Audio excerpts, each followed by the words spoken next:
ಎಲ್ಲರಿಗೂ ನಮಸ್ಕಾರ. ದಶಮಹಾವಿದ್ಯೆಗಳಲ್ಲಿ 6ನೆಯ ರೂಪ ಛಿನ್ನಮಸ್ತ ಅಂತ. ಇದು ಅತ್ಯಂತ ಗೋಪನೀಯವಾದದ್ದು.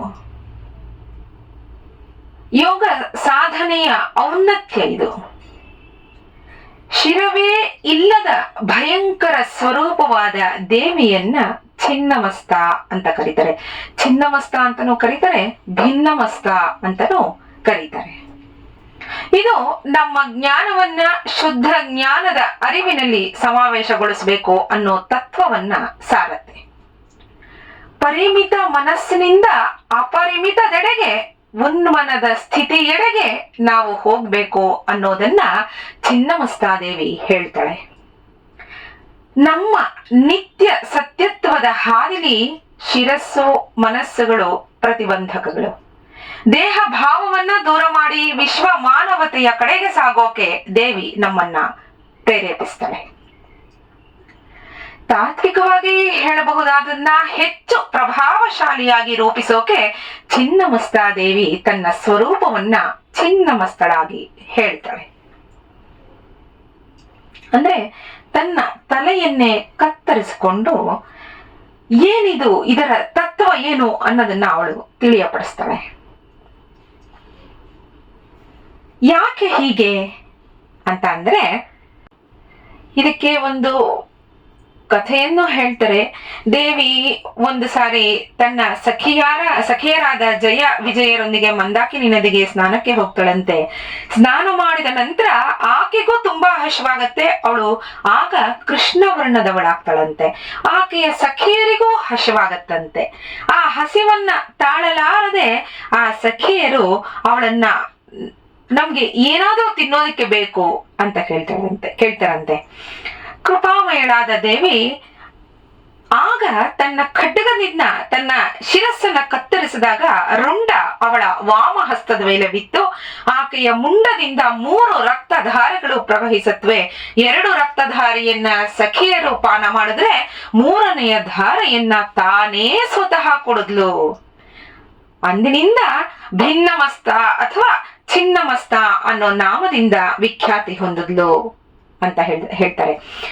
ಹಿರಣ್ಯಕಶ್ಯಪರು ಮುಂತಾದ ದೈತ್ಯರು ಈ ಛಿನ್ನಮಸ್ತ ಉಪಾಸಕರು.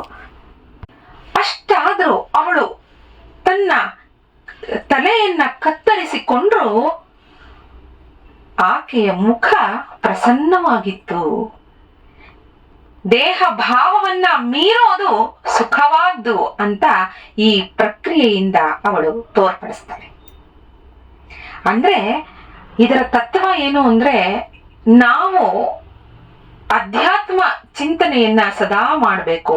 ನಮ್ಮ ಈ ದೇಹ ಭಾವ ಅಂದ್ರೆ ಇಂದ್ರಿಯಗಳನ್ನೇ ತೃಪ್ತಿಪಡಿಸ್ತಾ ಇರೋ ನಮ್ಮ ಆ ಚಿತ್ತವನ್ನ ನಾವು ತತ್ವದ ಕಡೆ ತಿರುಗಿಸಬೇಕು ಅನ್ನೋ ಒಂದು ಅದ್ಭುತವಾದ ತತ್ವವನ್ನ ಈಕೆ ನಮಗೆ ಈ ಅವತಾರದಲ್ಲಿ, ಈ ರೂಪದಲ್ಲಿ ತೋರ್ಪಡಿಸ್ತಾಳೆ. ಹಾಗೆ ಆಧ್ಯಾತ್ಮಿಕ ಪರಿಧಿಯಲ್ಲಿ ಅದು ಮುಕ್ತಿಯ ಸೂಚಕವೂ ಆಗಿದೆ. ದೇವಿ ತನ್ನ ರಕ್ತವನ್ನ ತಾನೇ ಕುಡಿತಾಳೆ. ಅಂದ್ರೆ ಯಾಕೆ ಹೀಗೆ? ಯಾಕೆ ಅವಳ ರಕ್ತವನ್ನ ಅವಳೇ ಕುಡಿಬೇಕು? ಅದು ರಕ್ತವನ್ನು ಕುಡಿಯೋದು ಅಂದ್ರೆ ಏನು, ಯಾಕೆ ಹೀಗೆ ಅಂತ ಅನ್ಸುತ್ತೆ ಅಲ್ವಾ? ಅದರ ರಹಸ್ಯ ಏನಂದ್ರೆ, ಅವಳು ದೇಹದ ಎಲ್ಲ ಕಷ್ಟ ಸುಖಗಳನ್ನು, ಜನ್ಮಾಂತರಗಳ ಕೋಟಲೆಗಳನ್ನು ರಕ್ತದಂತೆಯೇ ಕುಡಿದು ಮುಕ್ತಿಯನ್ನ ದಯಪಾಲಿಸ್ತಾಳೆ ಅಂತ. ನಮಗೆ ಬರೋ ಅದು ಅವಳಿಗೆ ಬೇಕಿಲ್ಲ, ಆದ್ರೆ ಆ ಒಂದು ತತ್ವವನ್ನ ಅವಳು ತೋರ್ಪಡಿಸಲು. ಏನು ಕಷ್ಟ ಕೋಟಲೆಗಳು ಬೇಕಾದಷ್ಟಿರುತ್ತೆ ನಮಗೆ ಸಹಿಸ್ಕೊಳ್ಳೋಕೆ ಸಾಧ್ಯ ಆಗಲ್ಲ. ನಮ್ಗೆ ಕಷ್ಟ ಬಂದಾಗ ತಕ್ಷಣ ಮೊರೆ ಹೋಗೋದು ಪರಮಾತ್ಮನನ್ನೇ ಅಲ್ವಾ? ಅದಕ್ಕೆ ಈ ರೀತಿಯಾದ ನಿಮ್ಮ ದೇಹದ ಎಲ್ಲ ಕಷ್ಟ ಸುಖಗಳನ್ನು, ಅಂದ್ರೆ ಕಷ್ಟಗಳನ್ನು ನಾನು ಎಷ್ಟೇ ಜನ್ಮಾಂತರದ್ದಾಗಿದ್ರು ನೀವು ನನ್ನನ್ನ ಮೊರೆ ಹೊಕ್ಕಿದ್ರೆ ನಾನು ಈ ರೀತಿ ಅದನ್ನೆಲ್ಲ ಕಷ್ಟಗಳನ್ನೆಲ್ಲ ಪಾನ ಮಾಡಿ ನಿಮಗೆ ಸುಖವನ್ನು ಕೊಡ್ತೀನಿ ಅಂತ ತೋರ್ಪಡಿಸೋ ರೂಪ ಇದು. ಹಾಗೆಯೇ ಭವಸಾಗರವನ್ನ ಅವಳು ದಾಟಿಸ್ತಾಳೆ. ಛಿನ್ನಮಸ್ತೆಯನ್ನ ಪ್ರಚಂಡ ಚಂಡಿಕಾ, ಪ್ರಚಂಡ ಕಾಳಿ ಅಂತನೂ ಕರೀತಾರೆ. ಚಂಡಿ ರಾಕ್ಷಸರನ್ನ ನಿವಾರಿಸ್ತಾಳೆ. ಪ್ರಚಂಡ ಚಂಡಿ ಅಹಂ ಅನ್ನೋ ಸಂಹಾರವನ್ನ ಮಾಡ್ತಾಳೆ. ಅಹಂನ ಸಂಹಾರ, ನಾನು ನಾನು ನನ್ನಿಂದ, ನನಗೋಸ್ಕರ, ಎಲ್ಲವೂ ನನ್ನಿಂದಲೇ, ನಮ್ಮವರು, ಈ ಭಾವ ನಮ್ಮಲ್ಲಿ ನಾವು ಯಾವಾಗ ಆ ಸೋಹಂ ಅನ್ನೋದನ್ನ ಬಿಟ್ಟು ಈ ಭೂಮಿಗೆ ಬರ್ತಾನೆ ಕೋಹಂ ಕೋಹಂ ಅಂತ ಅಂತೀವೋ ಅವಾಗ್ಲಿಂದನೂ ಈ ಅಹಂ ಅನ್ನೋದು ನಮ್ಮಲ್ಲಿ ಆ ಹುಟ್ಟಿನಿಂದನೇ ಬಂದ್ಬಿಟ್ಟಿರತ್ತೆ. ಅದನ್ನ ನಾಶ ಮಾಡೋಳು ಪ್ರಚಂಡ ಚಂಡಿ, ಅವಳೇ ಈ ಚಿನ್ನಮಸ್ತ. ಪ್ರಳಯದಲ್ಲಿ ಅವಳು ವಿಶ್ವವನ್ನೇ ನುಂಗಿ ಪುನಃ ಸೃಷ್ಟಿ ಮಾಡ್ತಾಳೆ. ಅಂದ್ರೆ ಏನು ಹೇಳಿದಾಗಾಯ್ತು ಅಂತಂದ್ರೆ ಎಲ್ಲ ನಾಶ ಆಗ್ಬಿಡತ್ತೆ. ಹಾಗಲ್ಲ, ಎಲ್ಲ ನಾಶ ಆಗತ್ತೆ ಅಂತ ಅಂದ್ರೆ ಅದು ನಮ್ಮ ದೃಷ್ಟಿಯಲ್ಲಿ ಮಾತ್ರ. ಎಲ್ಲ ನಾಶ ಆಗೋಯ್ತು, ಏನದು ಒಂದು ಜಲಪ್ರಳಯ ಆಯ್ತು ಅಂದ್ರೆ ಅಯ್ಯೋ ಅದು ನಾಶ ಆಯ್ತು, ಇದು ನಾಶ ಆಯ್ತು. ಆ ಸಣ್ಣ ಸಣ್ಣ ಪ್ರಳಯಗಳಿರಬಹುದು, ಮಹಾಪ್ರಳಯ ಇರಬಹುದು, ಅದು ಯಾವುದೇ ಪ್ರಳಯ ಆದ್ರೂ ಅವಳೇ ನುಂಗೋದು. ಅಂದ್ರೆ ಅವಳಿಂದ ಬಂದ ಸೃಷ್ಟಿ ಮತ್ತೆ ಅವಳಲ್ಲೇ ಲೀನ ಆಗೋತ್ತೆ. ಅದಕ್ಕೆ ಲಲಿತಾ ಸಹಸ್ರನಾಮದಲ್ಲಿ ಹೇಳ್ತಾ ಮಹಾಪ್ರಳಯ ಸಾಕ್ಷಿಣಿ ಅವಳು ಅಂತ. ಪರಮಾತ್ಮ ಶಿವ ಅವನು ಏನು ಎಲ್ಲವನ್ನೂ ತನ್ನಲ್ಲಿ ಲಯ ಮಾಡ್ಕೋತಾನೋ ಆಗ ಇಡೀ ವಿಶ್ವ ಹೇಗೆ ಲಯವಾಗ್ತಿದೆ ಅನ್ನೋದಕ್ಕೆ ಸಾಕ್ಷಿ ಈಕೆ. ಜಗನ್ಮಾತೆಯೇ ಅದಕ್ಕೆ ಸಾಕ್ಷಿ. ಯೋಗ ವಿಜ್ಞಾನದಲ್ಲಿ ಸುಷುಮ್ನಾ ನಾಡಿಲಿ ಶಕ್ತಿ ಪ್ರವಹಿಸಿದಾಗ 3 ಗ್ರಂಥಿಗಳು ತಡೆಯನ್ನ ಉಂಟು ಮಾಡುತ್ತವೆ ಅಂತ ಹೇಳ್ತಾರೆ. ನಾವು ನೋಡಿದ್ವಿ ಈಗಾಗಲೇ ಚಕ್ರಗಳು ನಾವು ನೋಡಿದಾಗ, ಮೂಲ ಚಕ್ರದಲ್ಲಿ ಅಂದ್ರೆ ಮೂಲಾಧಾರ ಚಕ್ರದಲ್ಲಿ ಬ್ರಹ್ಮಗ್ರಂಥಿಯು, ಹೃದಯ ದೇಶದಲ್ಲಿ ವಿಷ್ಣು ಗ್ರಂಥಿಯು, ಚಕ್ಷು ದೇಶದಲ್ಲಿ, ಚಕ್ಷು ಅಂದ್ರೆ ನಾವು ಏನು ಭ್ರೂಮಧ್ಯ ಅಂತ ಹೇಳ್ತೀವಲ್ಲ ಆಜ್ಞಾಚಕ್ರ, ಅದು ಚಕ್ಷು ದೇಶದಲ್ಲಿ ರುದ್ರ ಗ್ರಂಥಿಯು ಇರುತ್ತೆ. ಚಿನ್ನಮಸ್ತಾದೇವಿ ರುದ್ರ ಗ್ರಂಥಿ ಭೇದನ ಮಾಡ್ತಾಳೆ. ವೇದಗಳಲ್ಲಿ ನಿರೂಪಿತವಾದ ದೇವಯಾನ ಮಾರ್ಗದ ಹಾದಿಲಿ ಪ್ರಾಣ ಉನ್ಮುಖವಾಗಿ ಅಂದ್ರೆ ಮೇಲ್ಮುಖವಾಗಿ ನಡೆದು ಸಹಸ್ರಾರದಲ್ಲಿ ನೆಲೆಸೋ ಹಾಗೆ ಚಿನ್ನಮಸ್ತಾದೇವಿ ಕುಂಡಲಿನಿ ಶಕ್ತಿ ಆಗ್ತಾಳೆ. ಅಂದ್ರೆ ಇಲ್ಲಿ ಏನ್ ಹೇಳ್ದಾಗಾಯ್ತು ಅಂದ್ರೆ ಆ ಚಿನ್ನಮಸ್ತ ಯೋಗ ಭಾಷೆಯಲ್ಲಿ ಹೇಳಬೇಕು ಅಂತಂದ್ರೆ ಚಿನ್ನಮಸ್ತ ಕುಂಡಲಿನಿಯೇ. ಪ್ರತಿಯೊಂದು ಚಕ್ರವನ್ನು ಭೇದಿಸ್ಕೊಂಡು ಹೋಗುವಾಗ ಆಕೆ ಚಿನ್ನಮಸ್ತೆಯೇ.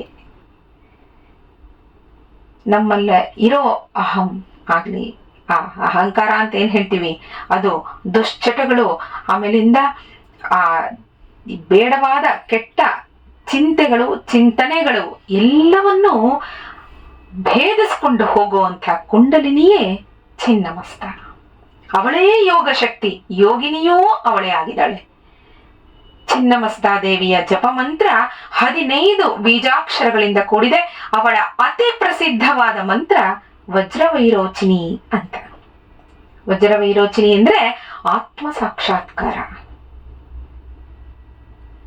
ಶಿವನ ಉಗ್ರ ರೂಪವಾದ ಭೈರವನೇ ದ್ರಷ್ಟಾರನಾದ ಋಷಿ ಇದಕ್ಕೆ. ಯಾಕೆಂದ್ರೆ ಈ ಆತ್ಮ ಸಾಕ್ಷಾತ್ಕಾರವಾಗೋದು ನಾವು ನಮ್ಮ ಅಂದ್ರೆ ಒಬ್ಬ ಯೋಗಿ ಎಲ್ಲ ಚಕ್ರಗಳನ್ನು ದಾಟ್ಕೊಂಡು ಆಜ್ಞಾಚಕ್ರಕ್ಕೆ ಹೋದಾಗ, ಆಜ್ಞಾಚಕ್ರಕ್ಕೆ ಹೋಗಿ ಅವನು ಸಹಸ್ರಾರವನ್ನ ಯಾವಾಗ ಮುಟ್ತಾನೋ ಆಗ ಆ ಕಾಮೇಶ್ವರಿಯರ ಒಂದು ದರ್ಶನವಾಗತ್ತೆ ಅಲ್ಲಿ. ಅದಕ್ಕೆ ವಜ್ರವೈರೋಚಿನಿ ಅನ್ನೋದು ಆ ಆತ್ಮ ಸಾಕ್ಷಾತ್ಕಾರವನ್ನ ಮಾಡಿಸುವ ಮಂತ್ರ ಅಂತ ಹೇಳ್ತಾರೆ. ಭಗವತಿ ಚಿನ್ನಮಸ್ತ ಎಲ್ಲರಿಗೂ ಒಳಿತನ್ನ ಮಾಡ್ಲಿ ಅಂತ ಪ್ರಾರ್ಥಿಸ್ತಾ ಇಲ್ಲಿಗೆ ಚಿನ್ನಮಸ್ತೆಯ ವಿಷಯವನ್ನ ಒಂದಿಷ್ಟೇಷ್ಟು ವಿಷಯವನ್ನ ಸಂಪನ್ನಗೊಳಿಸ್ತಾ ಇದ್ದೀನಿ. ನಾಳೆ ಮುಂದಿನ ರೂಪವನ್ನ ಶ್ರವಣ ಮಾಡೋಣ. ನಮಸ್ಕಾರ.